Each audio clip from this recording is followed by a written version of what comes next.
Dia selalu dihina, dianggap tak berharga oleh pimpinan utamanya yang cantik jelita. Namun takdir berkata lain. Sebuah pengkhianatan keji di atas kapal pesiar mewah, membuat sang pimpinan terlempar ke lautan ganas di tengah malam. Dan pria yang selalu dihina inilah, yang nekat melompat seorang diri untuk menyelamatkannya. Kisah mereka dimulai di sebuah pulau terpencil, hanya berdua, di mana jabatan dan harta tak lagi ada harna. Selamat datang kembali di Ken Arok Productions. Agar kami terus semangat menyajikan cerita-cerita menarik untuk Anda, jangan lupa tekan tombol subscribe, like, dan berikan komentar terbaik kalian di bawah. Kami doakan, bagi yang sudah subscribe, semoga hidupnya selalu dilimpahi rezeki yang berlimpah, diberikan kesehatan yang tiada putus, keberkahan di setiap langkah, dan kebahagiaan selalu. Amin ya robbal alamin. Boleh juga tulis di kolom komentar, kalian menonton cerita ini dari daerah mana saja. Insya Allah, doa baik kita semua bisa terkabul atas kehendak Tuhan, Sang Penguasa alam semesta. Baik, mari kita mulai ceritanya. Di jantung kota Jakarta, di dalam gedung pencakar langit yang berkilauan, berdirilah kantor pusat Mahakarya Group. Sebuah perusahaan raksasa yang bisnisnya menggurita ke berbagai sektor. Perusahaan itu dipimpin oleh seorang wanita muda bernama Sylvia. Sylvia adalah definisi dari kesempurnaan. Wajahnya cantik luar biasa, otaknya cerdas, namun sikapnya terkenal dingin, arogan, dan tanpa kompromi. Setiap langkahnya di lobi marmer yang mewah selalu diikuti oleh tatapan takut sekaligus kagum dari para karyawan. Baginya, kesalahan adalah hal yang tidak bisa ditoleransi. Di sudut lain dari kemewahan itu, ada Rizky. Ia adalah bagian dari tim petugas kebersihan di gedung itu. Pagi, siang, dan malam, tugasnya adalah memastikan setiap jengkal lantai porselen dan setiap panel kaca berkilau tanpa noda. Rizky adalah pria yang rajin, jujur, dan sedikit pendiam. Ia bekerja keras demi ibunya di kampung. Namun di mata seorang Sylvia, Rizky tak lebih dari bayangan yang tak terlihat. Suatu pagi, Rizky sedang membersihkan area lobi utama. Ia baru saja selesai mengelap sebuah pilar kaca besar ketika lift khusus pimpinan terbuka. Sylvia melangkah keluar, diikuti oleh Rendra, sang direktur operasional. Rendra adalah pria yang tampan, karismatik, dan dikenal sebagai tangan kanan kepercayaan Sylvia. Langkah Sylvia tiba-tiba terhenti tepat di depan pilar yang baru dibersihkan Rizky. Matanya yang tajam menyorot ke satu titik. Ada bekas sidik jari kecil yang tertinggal di bagian bawah kaca. Ini. Suara Sylvia terdengar tajam, membelah kesunyian lobi. Siapa yang bertugas di area ini? Rizky, yang jantungnya langsung berdebar, segera berlari kecil dan menundukkan kepalanya dalam-dalam. Maaf, Bu. Saya, Bu. Sylvia menatapnya dari atas ke bawah dengan pandangan merendahkan. Kerjamu itu apa saja? Noda sekecil ini tidak bisa kamu bersihkan? Perusahaan ini membayarmu bukan untuk bermalas-malasan. Kalau tidak niat kerja, masih banyak yang mau menggantikan posisimu di luar sana. Semua mata di lobi tertuju pada Rizky. Wajah pria itu memerah menahan malu, namun ia hanya bisa diam. Saat itulah Rendra melangkah maju, menepuk bahu Sylvia pelan. Sudah, Sylvia. Jangan buang energimu untuk hal sepele ini. Kalimatnya terdengar menenangkan, namun matanya menatap Rizky dengan sinis. Tapi benar kata Bu Sylvia, kedisiplinan itu nomor 1. Rizky, pastikan ini yang terakhir kalinya. Mengerti? Mengerti, Pak. Maaf, Bu. Akan segera saya bersihkan, ucap Rizky lirih. Sylvia mendengus kesal lalu melangkah pergi. Rendra mengikutinya, namun sebelum berbalik, ia memberikan pandangan peringatan terakhir pada Rizky. Tak ada satupun yang tahu, di balik sikap setia dan senyum menawannya, Rendra menyimpan kebencian yang pekat pada Sylvia. Ia merasa dirinya lah yang lebih pantas menduduki posisi puncak itu. Dan baginya, Rizky hanyalah pion kecil yang sesekali bisa ia manfaatkan untuk membuat Sylvia terlihat buruk di mata Dewan Direksi. Beberapa minggu setelah kejadian di lobi, Mahakarya Group merayakan pencapaian target tahunan mereka. Perayaan kali ini tidak main-main. Sylvia memutuskan untuk mengadakan pesta besar-besaran di atas sebuah kapal pesiar pribadi yang disewa khusus. Rutenya adalah pelayaran malam hari yang indah, berangkat dari pelabuhan Benoa di Bali menuju perairan Gili Trawangan di Lombok. Malam itu, kapal pesiar 3 lantai itu bermandikan cahaya kemilau. Musik berdentum pelan, tawa renyah para eksekutif terdengar di mana-mana. Para manajer dan staf penting berkumpul di dek utama, mengenakan pakaian pesta terbaik mereka. Anggur mahal mengalir bebas, dan meja-meja dipenuhi hidangan mewah yang disajikan oleh koki ternama. Sylvia berdiri di anjungan dek atas, menjadi pusat perhatian. Ia mengenakan gaun malam berwarna merah marun yang membalut tubuhnya dengan sempurna. Segelas sampanye tergenggam di tangannya. Ia tersenyum puas, memandangi para bawahannya yang berpesta. Ini adalah perayaannya, bukti dari kerja keras dan ketegasannya. Rendra, sang direktur operasional, berdiri di sisinya. Seperti biasa, ia tampil menawan dengan jas mahal, melontarkan pujian dan tawa yang memikat. Luar biasa, Sylvia. Pesta ini benar-benar mencerminkan kelas Mahakarya Group. Kau melampaui dirimu sendiri lagi, ujarnya, mengangkat gelasnya. Sylvia hanya tersenyum tipis. Baginya, ini adalah standar yang wajar. Jauh dari kemewahan itu, di dek bawah yang lebih riuh dan di lorong-lorong servis yang sibuk, Rizky dan tim kebersihan lainnya bekerja tanpa henti. Mereka tidak diundang untuk berpesta. Mereka dibawa serta untuk memastikan kapal tetap bersih selama pelayaran. Tugas Rizky malam itu adalah membersihkan area dek atas, tempat para pimpinan berkumpul, memastikan tidak ada gelas kotor atau sampah yang merusak pemandangan. Sambil mendorong troli pembersihnya, Rizky sesekali melirik ke kerumunan itu. Ia melihat tawa mereka, kemewahan yang terasa begitu jauh dari jangkauannya. Ia melihat Sylvia, yang dari kejauhan tampak seperti seorang ratu. Lalu ia melihat Rendra, yang selalu tersenyum di sisi pimpinannya itu. Rizky menghela napas pelan, lalu kembali fokus pada pekerjaannya. Ia harus mengelap tumpahan minuman di dekat tangga menuju dek yang lebih sepi. Ia tidak iri dengan kemewahan itu. Ia hanya berharap bisa cepat menyelesaikan pekerjaannya dan mengirim uang hasil jerih payahnya untuk sang ibu di kampung. Malam masih panjang, dan tugasnya masih banyak.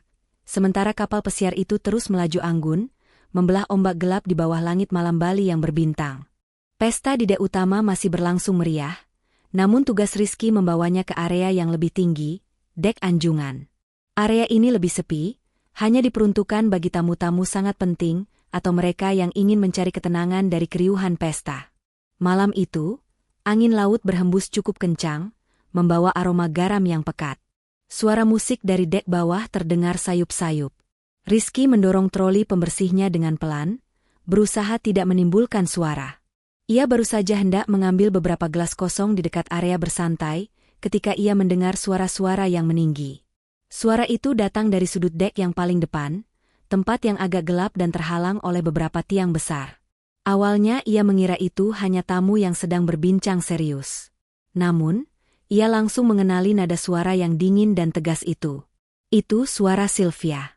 Dan suara satunya lagi, yang kini terdengar tajam dan penuh tekanan, adalah suara Rendra. Sesuatu dalam nada bicara mereka membuat Rizky menghentikan langkahnya. Ini bukan obrolan biasa. Naluri menyuruhnya untuk segera pergi, namun kakinya seolah terpaku.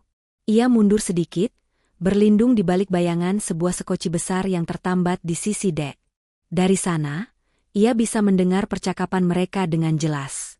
Aku tidak percaya kamu melakukan ini di belakangku, Sylvia. Suara Rendra terdengar marah, nada karismatiknya hilang total. Proyek Sentosa itu hasil kerjaku selama 6 bulan. Kamu membatalkannya begitu saja tanpa membicarakannya denganku. Suara Sylvia terdengar datar, namun menusuk. Aku sudah meninjaunya. Proyek itu terlalu berisiko dan banyak kejanggalan anggaran yang kamu ajukan. Aku pimpinan di sini, Rendra. Aku tidak perlu persetujuanmu untuk mengambil keputusan. Kejanggalan? Rendra tertawa sinis.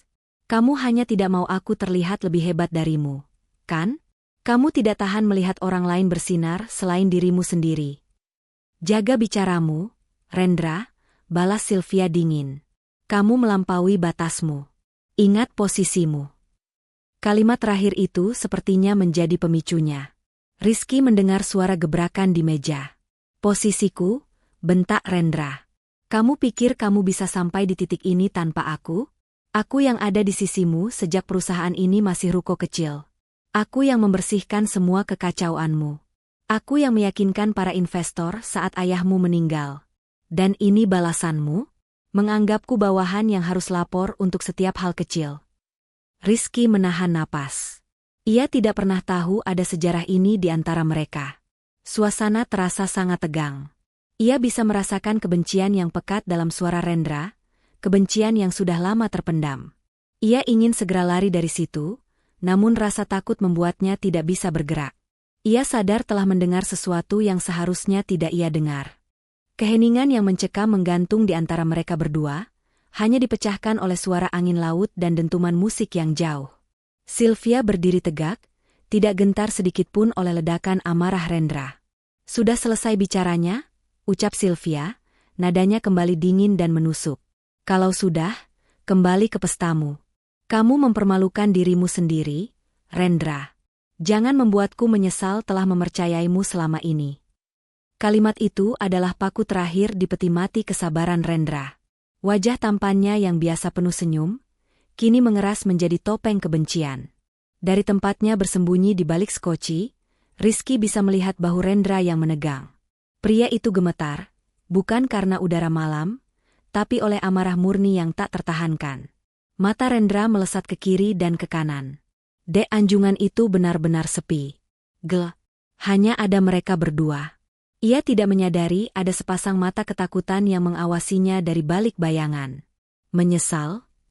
Rendra tertawa pelan, suara tawanya serak dan menakutkan. Kaulah yang akan menyesal, Sylvia. Apa maksud? Ucapan Sylvia terputus. Rendra mengambil satu langkah cepat ke depan. Perusahaan ini seharusnya milikku, teriaknya, suaranya kini tidak lagi tertahan. Dalam satu gerakan yang cepat dan brutal, Rendra mendorong tubuh Sylvia dengan kedua tangannya. Ia mendorongnya tepat di bagian dada, menggunakan seluruh kekuatan yang ia miliki. Sylvia sama sekali tidak menduga serangan fisik itu. Matanya terbelalak kaget. Tubuhnya yang langsing terdorong mundur 2 langkah. Keseimbangannya hilang total di dek yang sedikit bergoyang karena ombak. Ia tidak sempat berpegangan pada apapun. Aarg! Sebuah jeritan singkat lolos dari bibirnya, namun suara itu langsung direnggut oleh deru angin kencang. Rizky membelalakan matanya ngeri. Jantungnya terasa seperti berhenti berdetak. Ia melihat pemandangan itu dengan gerak lambat yang mengerikan. Ia melihat tubuh Sylvia terlempar ke belakang, melewati pagar pembatas dek yang terbuat dari logam putih, lalu lenyap ditelan kegelapan malam. Ada jeda hening selama 2 detik yang terasa seperti selamanya. Kemudian, terdengar suara deburan air yang keras dari jauh di bawah, menandakan sesuatu yang besar telah menghantam permukaan laut. Rizky membekap mulutnya sendiri dengan kedua tangan, menahan pekikan ngeri yang nyaris keluar dari tenggorokannya. Napasnya tercekat. Dia baru saja menyaksikan seorang pimpinan didorong dari kapal pesiar.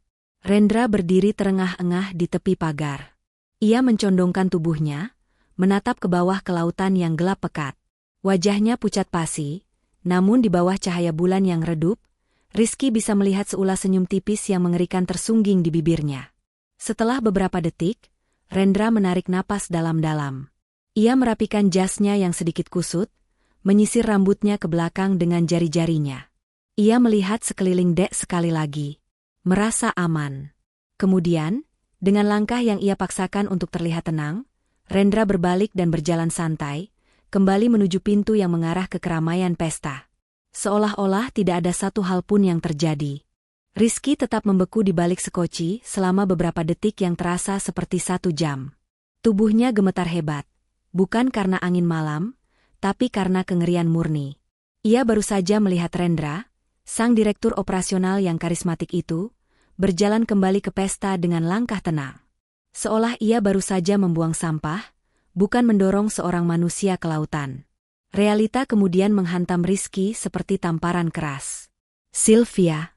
Bu Sylvia ada di luar sana, di dalam air gelap itu. Dan kapal pesiar ini terus melaju kencang, menjauhi lokasi jatuhnya setiap detik. Panik mengambil alih. Rizky melesat keluar dari tempat persembunyiannya. Ia berlari ke pagar pembatas tempat Sylvia terjatuh. Ia mencondongkan tubuhnya, matanya nanar memindai permukaan laut yang gelap di belakang kapal. Di mana dia, di mana? Batinnya menjerit. Sangat gelap. Hampir mustahil melihat apapun. Ia nyaris putus asa, sampai akhirnya ia menangkapnya.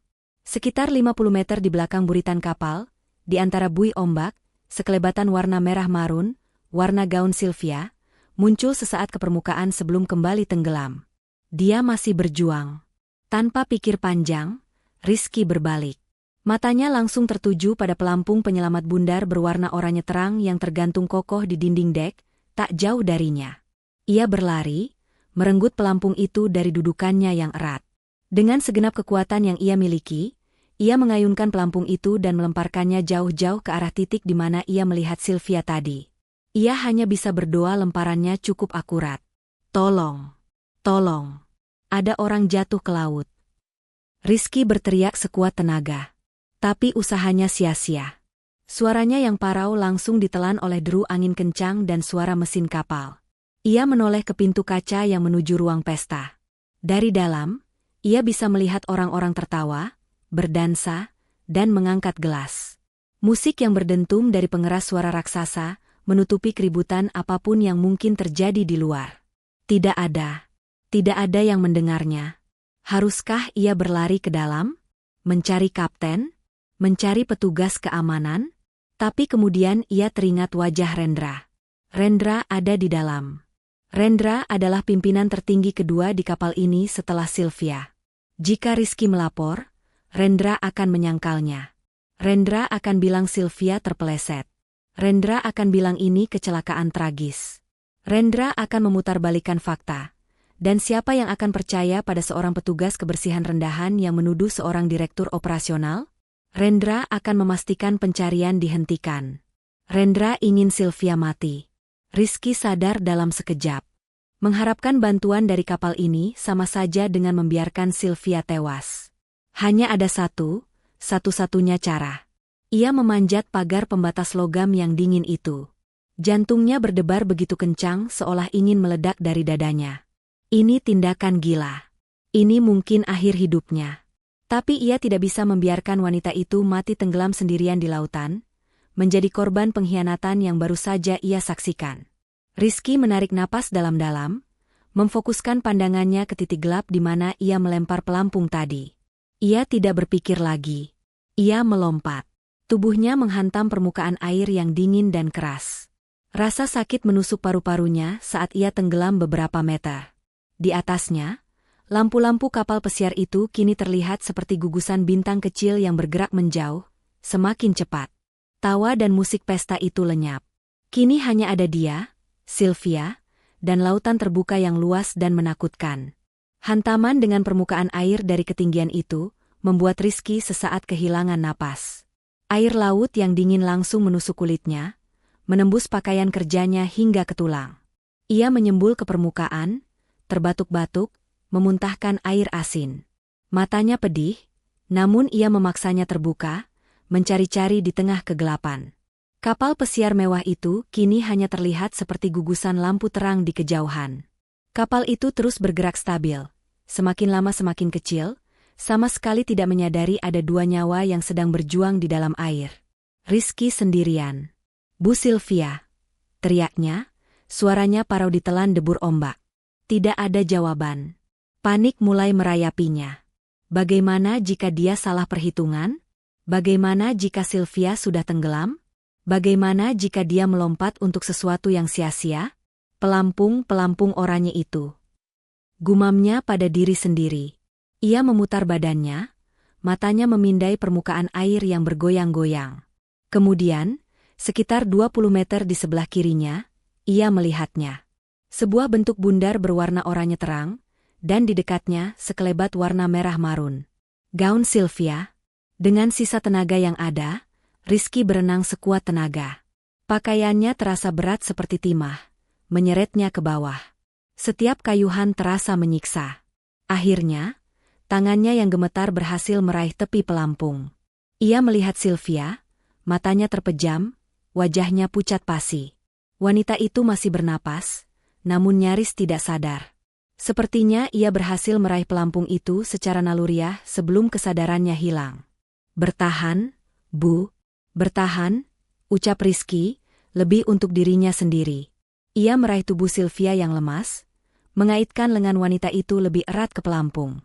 Ia memosisikan dirinya di seberang pelampung, memegangnya erat-erat, sambil memastikan kepala Sylvia tetap berada di atas air. Dan dimulailah perjuangan mereka yang sesungguhnya. Malam itu adalah malam terpanjang dalam hidup mereka. Mereka terombang-ambing di lautan terbuka yang gelap. Rasa dingin adalah musuh utama. Rizky terus-menerus melawan keinginan untuk tidur. Ia tahu, jika ia tertidur, pegangannya akan lepas, dan mereka berdua akan tenggelam. Ia terus menggertakkan giginya agar tetap sadar. Sesekali mengguncang pelan tubuh Sylvia yang tak merespons. Waktu terasa berhenti. Namun akhirnya, setelah perjuangan yang terasa seperti selamanya, garis cakrawala di timur mulai berubah warna, dari hitam pekat menjadi ungu, lalu oranye kemerahan. Fajar akan segera tiba. Bersamaan dengan datangnya cahaya, Rizky melihat sesuatu. Sebuah garis gelap di kejauhan. Itu bukan kapal. Itu daratan. Sebuah pulau. Arus laut ternyata perlahan-lahan membawa mereka ke arahnya. Harapan baru membuncah di dadanya. "Kita akan selamat, Bu," bisiknya. Dengan sisa-sisa tenaga terakhir, Rizky menggunakan kakinya untuk menendang air, mengarahkan pelampung itu menuju pulau yang masih terlihat jauh. Butuh berjam-jam lagi, sampai akhirnya ombak mulai mendorong mereka dengan lebih kuat. Tubuh mereka menghantam pasir dengan keras. Rizky ambruk. Ia terbatuk hebat di pantai. Pasir terasa kasar di pipinya. Ia menarik napas dalam-dalam. Ia berhasil. Mereka di daratan. Ia berbalik, melepaskan pelampung itu, dan dengan sisa kekuatan yang nyaris habis, ia menyeret tubuh Sylvia yang masih pingsan menjauh dari jangkauan ombak. Ia menariknya hingga ke bawah naungan pohon kelapa pertama. Rizky terduduk lemas di samping wanita itu. Ia memandang sekeliling. Pantai pasir putih yang bersih, di belakangnya terbentang hutan lebat yang tampak tak terjamah. Tidak ada rumah. Tidak ada dermaga. Tidak ada asap api.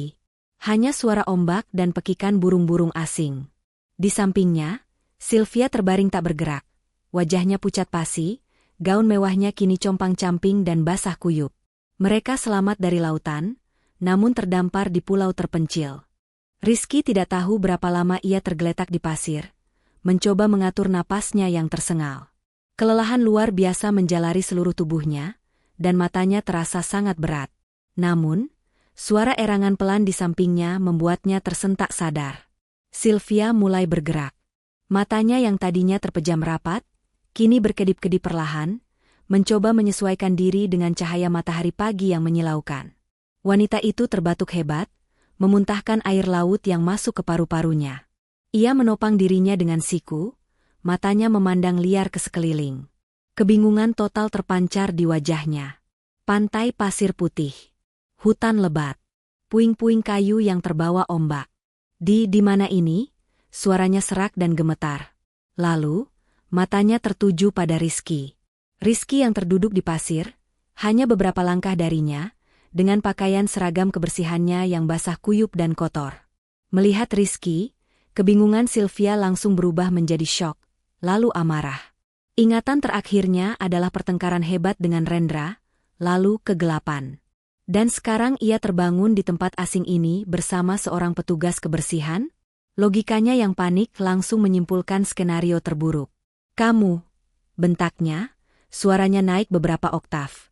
Ia mencoba berdiri, namun kakinya terlalu lemas, dan ia kembali jatuh terduduk. "Apa yang kamu lakukan padaku? Di mana kita? Kamu menculikku?" Rizky, yang juga sama lelahnya, menggeleng pelan. "Bu, tenang dulu, Bu." "Tenang? Kamu bilang tenang?" Sylvia berteriak, rasa takut membuatnya histeris. Ia adalah seorang CEO, terbiasa memegang kendali. Situasi ini adalah mimpi buruk terbesarnya. Di mana yang lain? Di mana kapalnya? Apa yang kamu inginkan? Uang? Kamu bekerja sama dengan Rendra, kan? Tuduhan itu membuat Rizky terkejut. "Tidak, Bu, bukan seperti itu. Lalu apa? Jelaskan padaku sekarang juga, tuntut Sylvia, matanya nyalang menatap Rizky. Rizky menarik napas dalam-dalam, mencoba mengumpulkan sisa tenaganya untuk berbicara dengan jelas. Kita terdampar, Bu. Ia kemudian menceritakan semuanya. Ia menceritakan bagaimana ia tidak sengaja mendengar pertengkaran Sylvia dengan Rendra. Ia menceritakan dengan detail yang mengerikan bagaimana Rendra mendorongnya dari dek kapal. Saya melihat Pak Rendra mendorong ibu, kata Rizky dengan suara pelan namun tegas. Saya berteriak, tapi tidak ada yang dengar. Musiknya terlalu keras. Sylvia menatapnya, napasnya tertahan. Wajahnya pucat pasi. Saya melempar pelampung, lanjut Rizky, menunjuk pelampung oranye yang kini tergeletak di pasir tak jauh dari mereka. Lalu saya melompat menyusul ibu. Kapal itu terus pergi. Kita terombang-ambing semalaman, sampai akhirnya arus membawa kita ke pulau ini. Rizky menatap lurus ke mata Sylvia, berharap wanita itu melihat kejujuran di matanya. Saya tidak menculik ibu. Saya menyelamatkan ibu. Keheningan menyelimuti mereka. Sylvia mencerna informasi itu. Rendra mendorongnya. Tangan kanannya, orang yang paling ia percayai, mencoba membunuhnya. Itu adalah sebuah kenyataan yang terlalu pahit untuk diterima. Lebih mudah untuk tidak percaya. Lebih mudah untuk menyalahkan orang yang ada di depannya. Bohong, bisik Sylvia, matanya menyipit. Kamu bohong. Saya tidak bohong, Bu. Kamu bohong, teriak Sylvia lagi, kini ada air mata frustrasi di matanya. Kamu pasti mengarang cerita.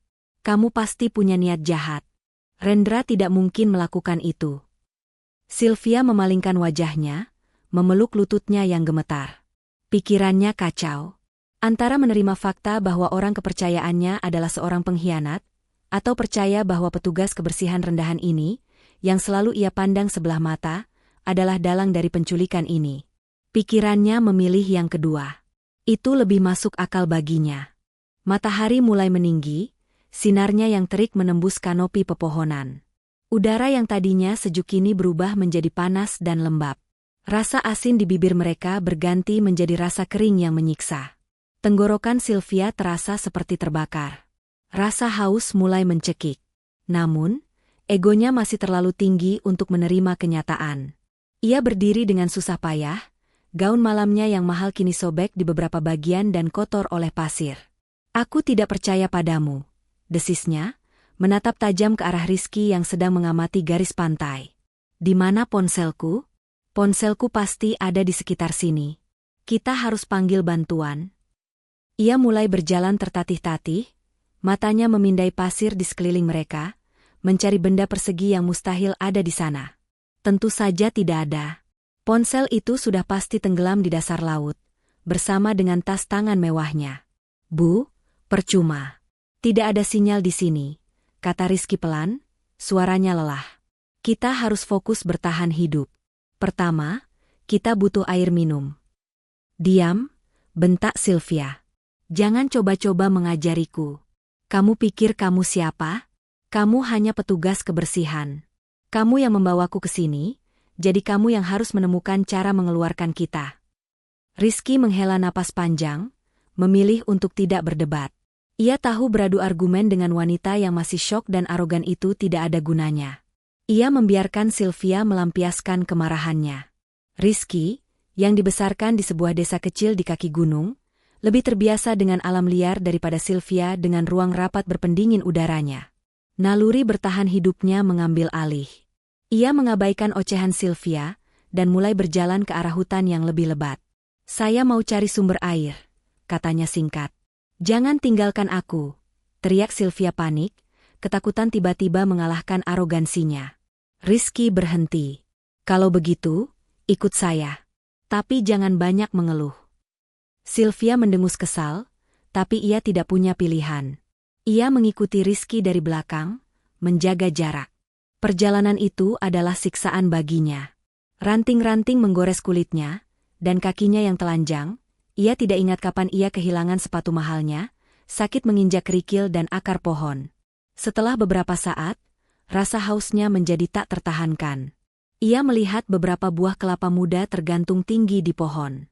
Ambilkan itu, perintahnya pada Rizky. Rizky menatapnya. Itu masih terlalu muda, Bu, dan terlalu tinggi. Lebih baik kita cari yang sudah jatuh. Aku tidak mau tahu. Aku haus. Rizky memutar bola matanya, tapi ia juga haus. Ia mencari di sekitar dan menemukan beberapa buah kelapa tua yang sudah jatuh. Sylvia memungut satu, dan dengan segenap kekuatannya, mencoba menghantamkannya ke batu.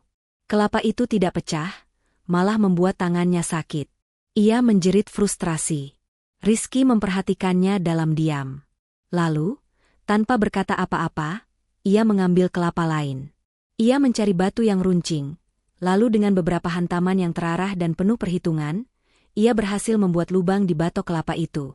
Ia mengupas sabutnya dengan teknik yang terlihat sangat mudah. Ia lalu menyodorkan batok kelapa yang sudah berlubang itu ke arah Sylvia. Sylvia menatap kelapa itu, lalu menatap wajah Rizky. Ini adalah penghinaan terbesar. Menerima sedekah dari karyawan rendahan yang selalu ia hina. Tapi tenggorokannya benar-benar kering. Dengan gerakan kasar, ia merebut kelapa itu dari tangan Rizky. Ia meneguk airnya dengan rakus. Tidak peduli air itu tumpah membasahi dagu dan gaunnya. Rasanya begitu segar. Ia menghabiskan air itu dalam beberapa tegukan. Ia tidak mengucapkan terima kasih. Ia hanya membuang batok kelapa itu ke pasir. Tapi tindakan itu sudah menjadi tanda. Di pulau ini, jabatan tidak berlaku. Di pulau ini, untuk pertama kalinya dalam hidupnya, CEO Sylvia yang perkasa bergantung sepenuhnya pada seorang Rizky.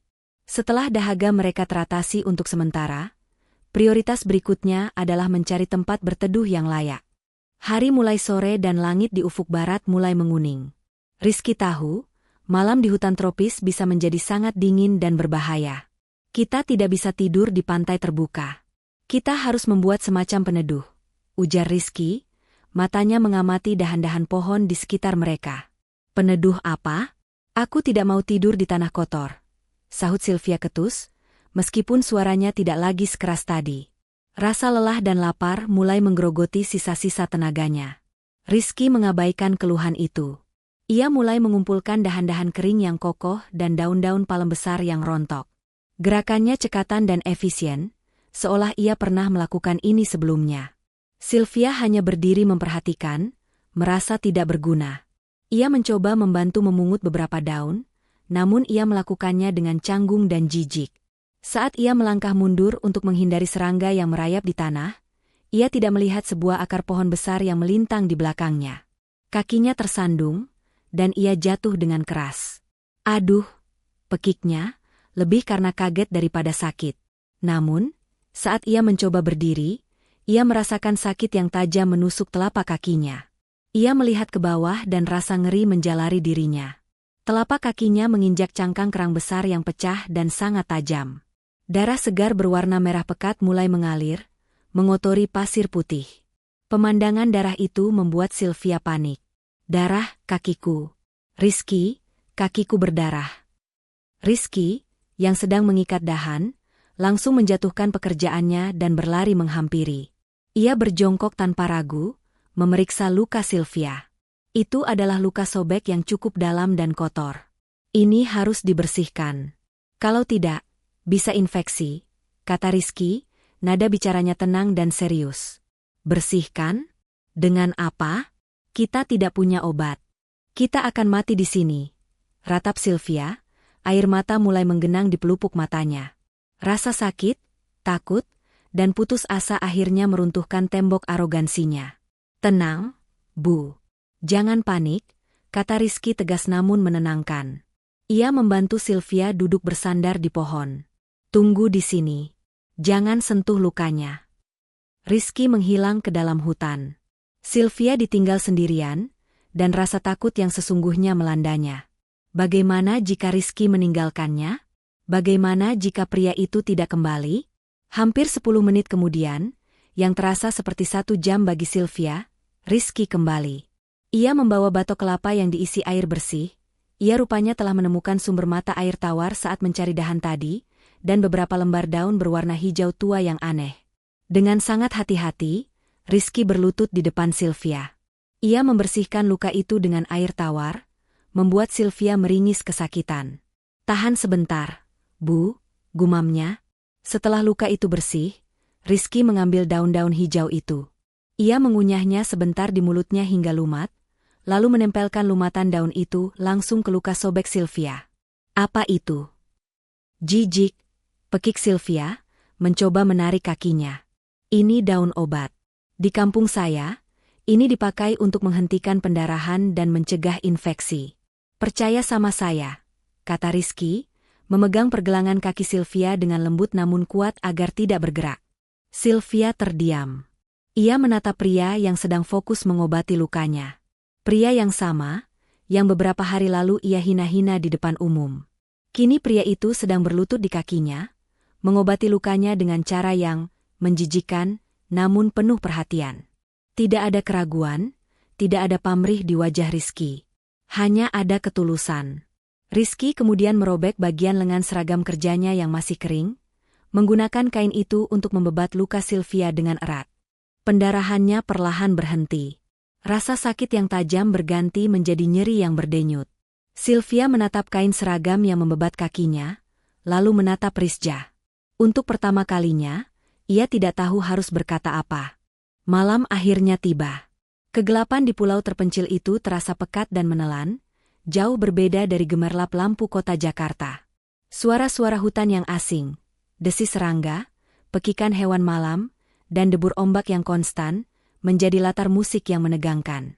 Rizky, dengan sisa tenaga yang ia miliki, berhasil membuat api unggun kecil menggunakan teknik gesekan kayu yang ia pelajari di kampung. Api itu tidak hanya memberi kehangatan yang sangat dibutuhkan saat udara malam mendingin, tapi juga memberi sedikit rasa aman dari apapun yang mungkin bersembunyi di kegelapan. Ia juga telah menyelesaikan peneduh darurat dari dahan dan daun palem, cukup untuk melindungi mereka dari angin malam.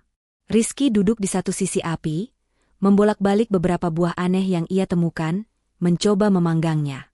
Sylvia duduk di sisi lain, bersandar pada batang pohon. Ia memeluk lututnya, menatap nanar ke arah api yang menari-nari. Kakinya yang dibebat kain seragam Rizky terasa nyeri berdenyut. Setiap denyutan itu seolah menjadi pengingat nyata akan situasi mereka. Semua yang terjadi dalam 24 jam terakhir terasa seperti mimpi buruk. Pengkhianatan Rendra, lompatan nekat Rizky, keganasan lautan. Dan kini, ketergantungan totalnya pada pria yang selama ini ia anggap tidak lebih dari debu di lantai kantornya. Ia memperhatikan Rizky. Pria itu bekerja dalam diam, fokus, dan tidak mengeluh. Ia yang diselamatkan, ia yang dirawat lukanya. Sementara Rizky, ia tidak mendapatkan apa-apa selain pakaian yang basah dan sobek. Kenyataan itu menghantamnya dengan keras. Tembok pertahanan yang ia bangun dengan arogansi dan jabatannya selama ini, perlahan-lahan runtuh. Pikirannya tidak bisa lagi menyangkal kebenaran. "Kamu." Suara Sylvia keluar, serak dan pelan, nyaris tertelan suara ombak. Rizky mengangkat kepalanya, menatap Sylvia dari seberang api. Kamu benar," lanjut Sylvia, suaranya bergetar. "Tentang Rendra. Aku mengingatnya sekarang. Matanya, wajahnya saat dia mendorongku. Dia benar-benar mencoba membunuhku." Mengucapkan kata-kata itu dengan lantang membuat semuanya menjadi nyata. Air mata yang sejak tadi ia tahan, akhirnya tumpah. Ini bukan air mata frustrasi atau marah, tapi air mata kesadaran dan ketakutan yang murni. Orang yang paling ia percayai, yang ia anggap sebagai mitra, telah mengkhianatinya dengan cara paling keji. Rizky hanya diam, mendengarkan. Ia membiarkan Sylvia melepaskan bebannya. "Dan kamu?" Sylvia menatap Rizky, matanya basah oleh air mata yang bercahaya di pantulan api. Aku selalu menghinamu. Aku memperlakukanmu seperti sampah. Bahkan setelah kamu menyelamatkanku, aku masih menuduhmu." Rasa malu yang teramat sangat menjalari dirinya. "Maafkan aku, Rizky," bisiknya. "Aku minta maaf atas semuanya." Itu adalah kata-kata yang paling sulit yang pernah ia ucapkan seumur hidupnya. Sebuah permintaan maaf yang tulus, tanpa embel-embel jabatan atau status. Rizky menatap wanita yang kini menangis di depannya itu.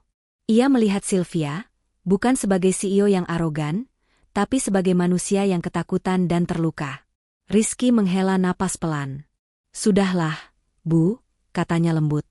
"Itu semua tidak penting lagi sekarang."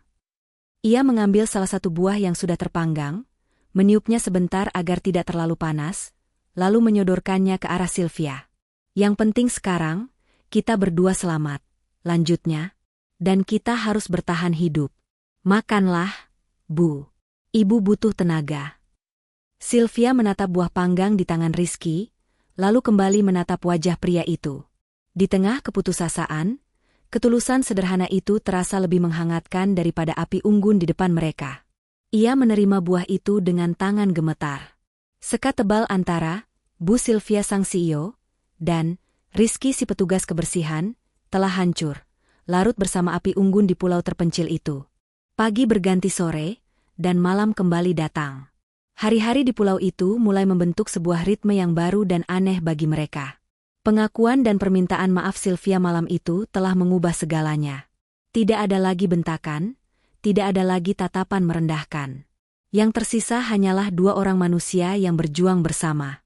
Jabatan mereka luruh di hari pertama, terkubur bersama pasir pantai. Kini, tidak ada lagi Sylvia sang CEO atau Rizky si petugas kebersihan. Hanya ada Sylvia dan Rizky. Di hari-hari pertama, Rizky mengambil alih semua pekerjaan berat.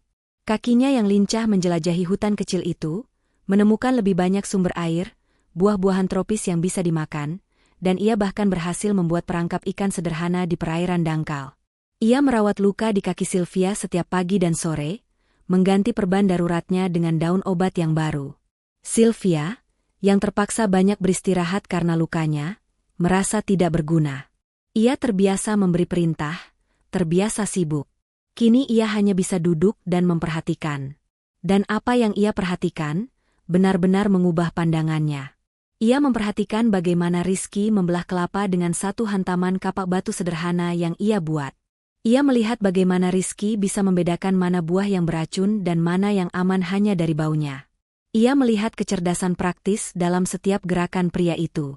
Ini bukan kecerdasan buku atau ruang rapat. Ini adalah kecerdasan untuk bertahan hidup, sesuatu yang jauh lebih esensial. "Bagaimana kamu tahu semua ini?"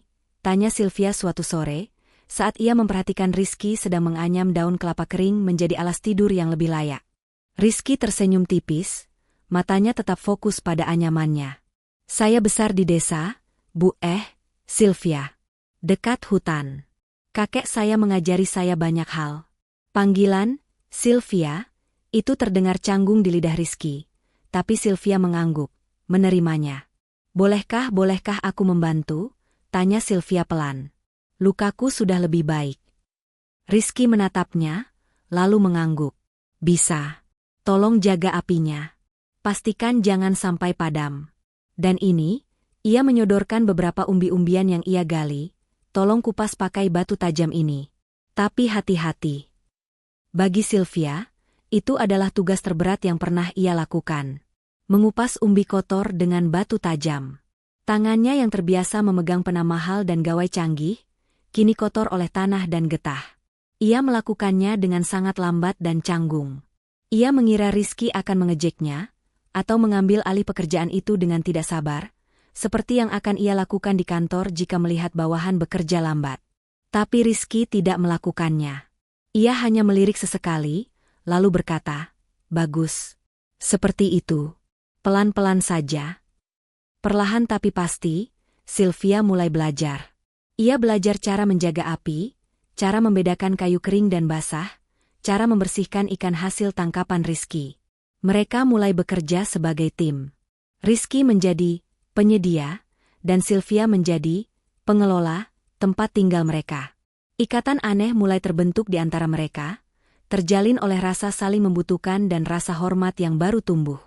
Sylvia menyadari, pria yang ia anggap remeh ini, di dunia yang sesungguhnya ini, justru jauh lebih kompeten daripada dirinya. Minggu kedua di pulau itu bergulir. Rutinitas bertahan hidup telah mereka kuasai.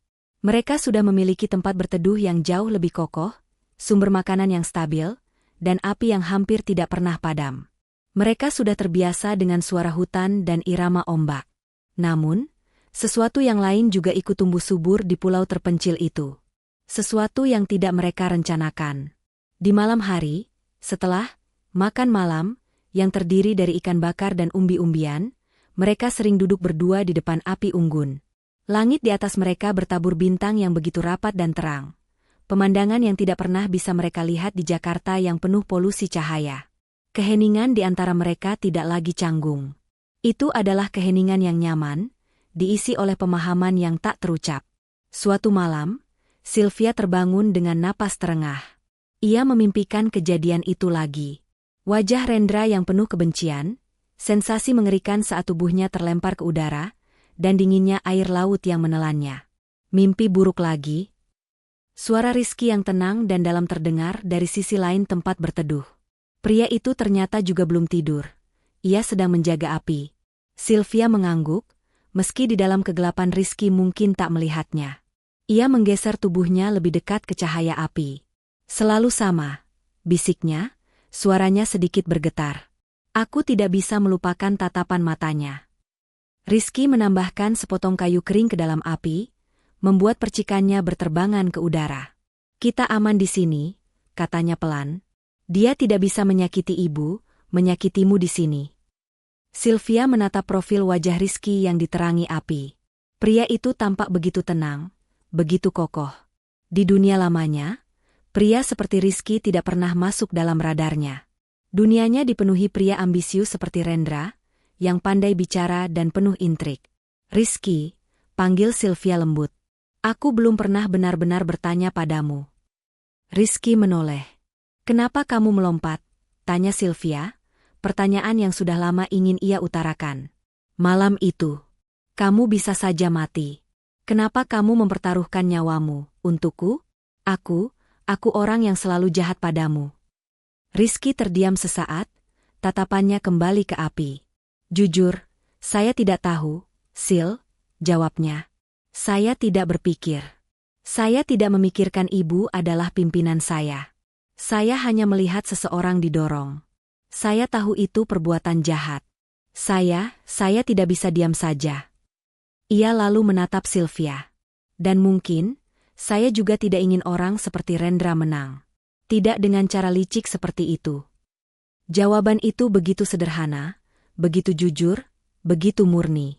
Tidak ada motif tersembunyi, tidak ada perhitungan untung rugi. Sebuah kejujuran yang belum pernah Sylvia temui seumur hidupnya. Hatinya berdesir.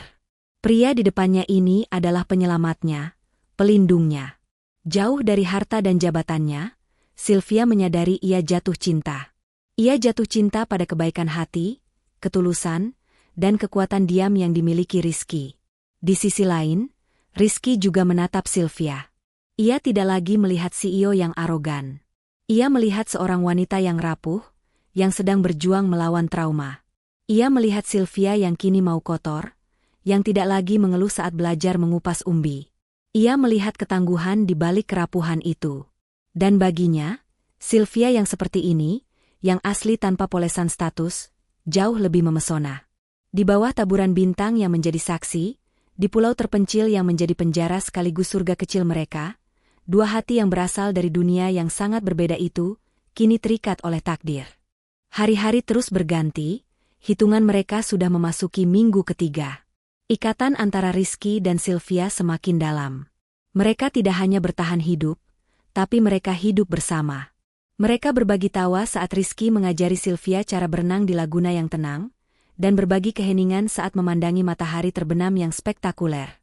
Rizky telah membuat semacam tanda besar di pantai. Ia menyusun batu-batu karang hitam yang besar membentuk tulisan, "Tolong, raksasa" di atas pasir putih yang kontras. Setiap pagi, ia juga menaiki bukit kecil di sisi pulau, memantau cakrawala, berharap melihat sesuatu selain birunya laut tak berujung. "Apa kamu pikir akan ada yang menemukan kita?" tanya Sylvia suatu pagi, suaranya terdengar ragu. Sebagian dari dirinya mulai terbiasa dengan kehidupan sederhana ini, namun sebagian lagi merindukan peradaban. Ia juga terbakar amarah, ingin segera kembali dan menuntut balas pada Rendra. "Pasti," Jawab Rizky yakin, matanya tak lepas dari lautan. Kita hanya perlu bersabar. Dan terus berusaha. Keyakinan Rizky yang tak goyah itulah yang menjadi jangkar bagi Sylvia. Dan hari itu akhirnya tiba. Pagi itu mendung, awan abu-abu menggantung rendah. Rizky sedang memeriksa perangkap ikannya di pantai, sementara Sylvia mengumpulkan kayu kering tak jauh dari sana. Tiba-tiba, Rizky berhenti. Ia memicingkan matanya. Di kejauhan, di sela-sela kabut pagi, sebuah titik kecil terlihat. Bukan burung. Bukan ombak. Titik itu bergerak stabil. "Sylvia!" teriak Rizky, suaranya serak karena antusiasme yang tiba-tiba. "Api! Cepat nyalakan api besar. Sekarang!" Sylvia tidak bertanya. Ia melihat arah pandang Rizky dan jantungnya serasa melompat ke tenggorokan. Sebuah perahu. Itu jelas sebuah perahu. Ia berlari pontang-panting ke tumpukan kayu kering yang sudah mereka siapkan untuk sinyal asap. Rizky menyusulnya, membawa dahan-dahan berdaun basah yang sudah ia siapkan khusus untuk membuat asap tebal. Dengan tangan gemetar, mereka bekerja sama menyalakan api. Api unggun mereka yang biasa kini diperbesar, dan Rizky segera menimpakan dahan-dahan basah di atasnya. Asap putih pekat yang tebal langsung membubung tinggi ke langit yang kelabu, menjadi suar darurat yang sempurna. "Ayo, ayo lihat kami," bisik Sylvia tegang, matanya tak lepas dari titik di kejauhan. Mereka berdua berdiri di pantai, melambai-lambaikan tangan dengan panik. Titik itu, yang ternyata adalah perahu nelayan kayu yang sederhana, tampak berhenti sejenak. Lalu, pelan tapi pasti, perahu itu mengubah haluannya, bergerak lurus ke arah pulau mereka. Sylvia menjerit. Jeritan kelegaan yang tertahan selama berminggu-minggu. Ia melompat dan memeluk Rizky erat-erat. Rizky membalas pelukan itu, mengangkat tubuh Sylvia dan memutarnya. Mereka tertawa, mereka menangis. Perjuangan mereka telah berakhir. Perahu nelayan itu akhirnya merapat di perairan dangkal. 2 orang nelayan lokal menatap mereka dengan kebingungan dan iba. Melihat 2 orang dengan pakaian compang-camping, yang satu wanita cantik namun kotor, yang satu pria kurus namun tangguh. "Tolong, Pak," ucap Rizky dengan bahasa Indonesia yang terbata, karena terlalu emosional. "Kami terdampar. Tolong bawa kami kembali." Para nelayan itu mengangguk. Mereka membantu Sylvia dan Rizky naik ke atas perahu mereka yang berbau ikan. Saat perahu itu menjauh, Sylvia menatap pulau kecil yang telah menjadi rumahnya selama 3 minggu itu. Pulau yang menjadi saksi pengkhianatan terburuk dan cinta paling murni yang pernah ia alami. Ia menggenggam erat tangan Rizky. Ini bukan akhir. Ini adalah awal dari pertarungan mereka yang sesungguhnya. Perjalanan kembali ke peradaban berjalan cepat dan mengejutkan. Para nelayan baik hati itu membawa mereka ke pelabuhan terdekat di Lombok. Hal pertama yang Sylvia lakukan adalah meminjam ponsel nelayan itu. Dengan sisa baterai yang ada, ia hanya membuat satu panggilan singkat. Bukan ke polisi, tapi ketika asisten pribadinya di Jakarta, satu-satunya orang yang ia yakini masih bisa dipercaya. Perintahnya singkat dan jelas. Kirim jet pribadi ke Lombok, siapkan pakaian ganti, siapkan mobil di Bandara Halim, dan yang paling penting, cari tahu agenda Rendra hari ini. Jangan beritahu siapapun bahwa ia masih hidup. 2 jam kemudian, Sylvia dan Rizky sudah berada di dalam jet pribadi yang mewah. Kontras dari kehidupan di pulau begitu menusuk. Rizky, yang seumur hidupnya bahkan tidak pernah membayangkan naik pesawat komersial, kini duduk di kursi kulit yang empuk. Sylvia sudah berganti pakaian, kembali ke setelan kerjanya yang tajam, meski wajahnya masih pucat dan ada gurat kelelahan yang tak bisa disembunyikan. Sore itu juga, mereka mendarat di Jakarta. Sementara itu, di kantor pusat Mahakarya Group, Rendra sedang berada di puncak kejayaannya. Ia telah mengorganisir sebuah rapat dewan direksi darurat. Agendanya, melaporkan secara resmi tragedi, hilangnya, Sylvia di laut dan mengusulkan dirinya sendiri sebagai pengganti tetap. Ruang rapat utama itu penuh. Para dewan direksi duduk dengan wajah prihatin. Rendra berdiri di ujung meja, di kursi yang biasanya diduduki Sylvia. Dengan berat hati yang tak terhingga, Rendra memulai, suaranya ia buat bergetar seolah menahan tangis. "Kita harus menghadapi fakta. Sudah 3 minggu sejak kecelakaan tragis yang menimpa Sylvia. Tim pencari sudah berhenti. Kita harus move on demi kebaikan perusahaan ini. Ia baru saja hendak membuka slide presentasi tentang suksesi kepemimpinan, ketika tiba-tiba, pintu ganda ruang rapat itu terbuka dengan keras. Semua kepala menoleh. Keheningan total melanda ruangan. Di ambang pintu, berdiri Sylvia. Ia tampak seperti hantu, namun dengan tatapan mata yang membara penuh amarah. Di sampingnya, berdiri seorang pria yang tidak mereka kenali, kurus namun tegap, menatap lurus ke depan. Dia adalah Rizky, yang kini sudah bersih dan mengenakan kemeja baru. Gelas air di tangan Rendra jatuh dari genggamannya, pecah berantakan di lantai. Wajahnya yang tadinya penuh duka sandiwara, kini berubah menjadi pucat pasi seperti mayat. Matanya terbelalak ngeri. Sylvia, bibirnya bergetar. Ini tidak mungkin. Terkejut melihatku masih hidup. Rendra?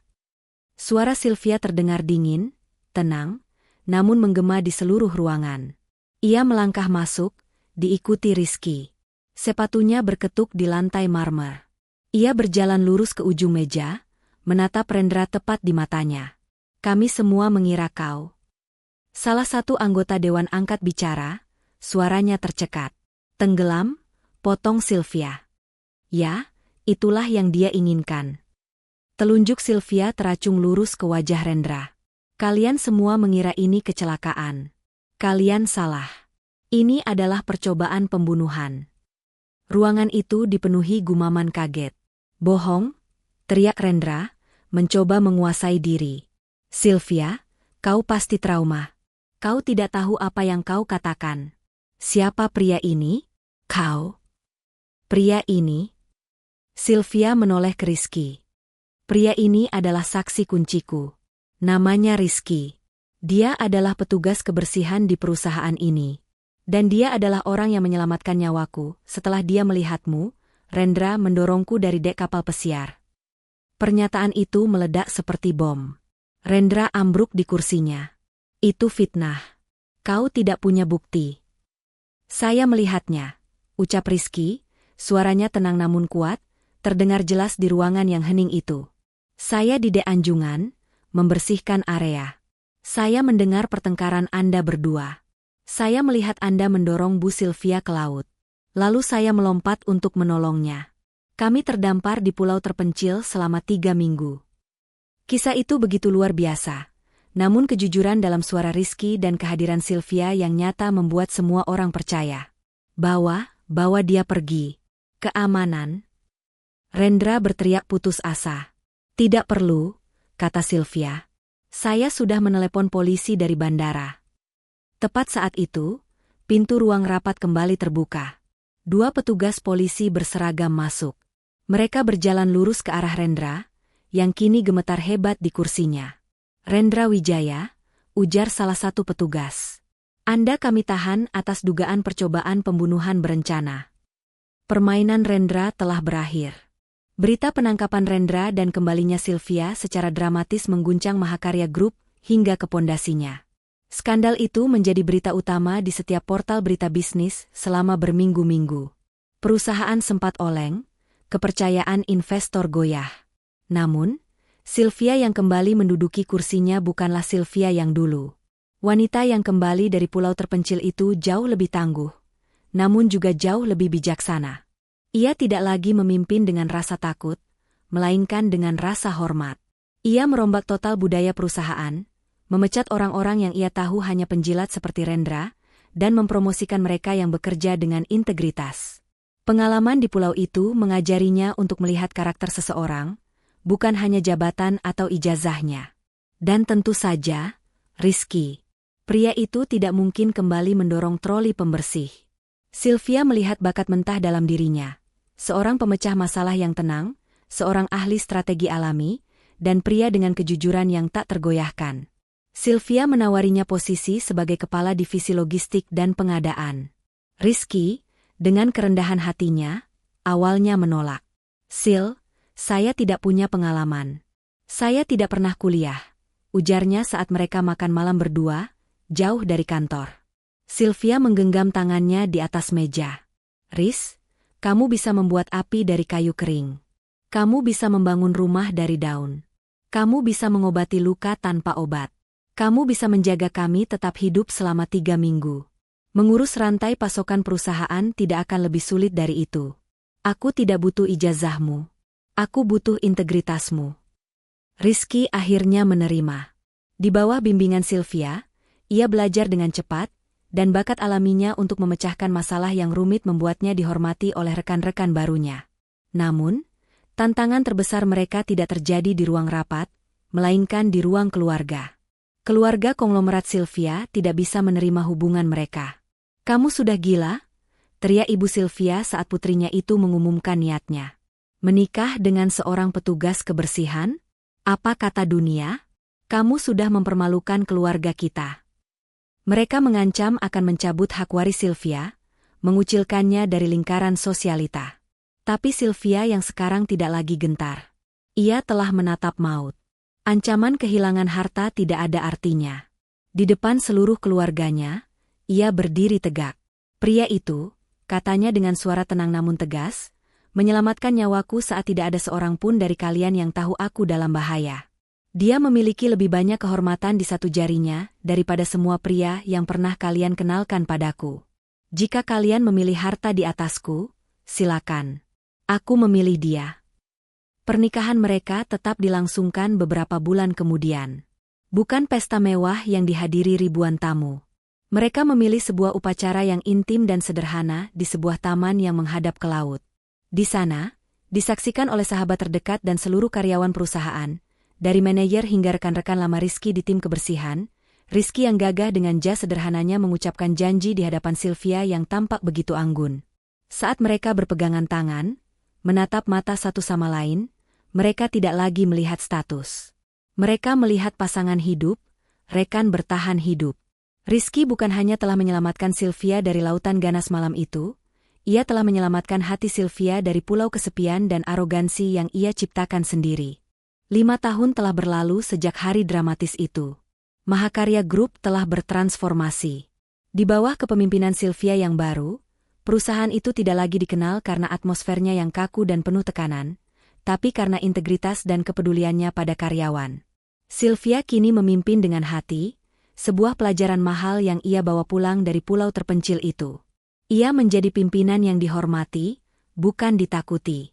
Rendra menerima hukuman puluhan tahun penjara. Ia kehilangan segalanya, karir, reputasi, dan kebebasannya, semua yang ia coba rebut dengan jalan pengkhianatan. Dan Rizky, pria yang dulu dianggap tak terlihat, yang mendorong troli pembersih di lobi, kini duduk di jajaran direksi sebagai direktur operasional. Ia menggantikan posisi Rendra, namun dengan cara yang sangat berbeda.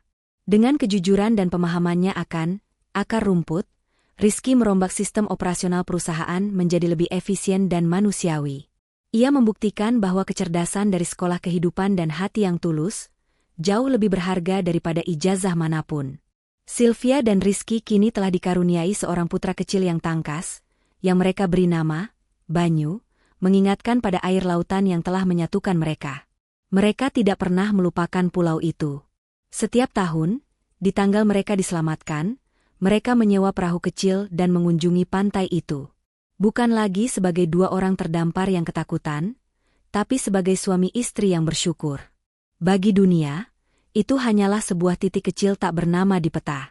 Namun bagi Sylvia dan Rizky, pulau itu adalah rahim tempat takdir mereka dilahirkan kembali.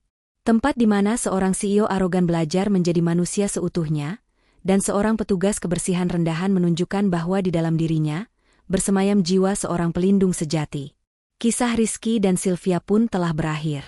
Terima kasih sudah setia menonton di Ken Arok Productions. Jika kalian suka dengan cerita ini, dan agar kami terus semangat menyajikan cerita-cerita menarik lainnya, jangan lupa tekan tombol subscribe, like, dan berikan komentar terbaik kalian di bawah.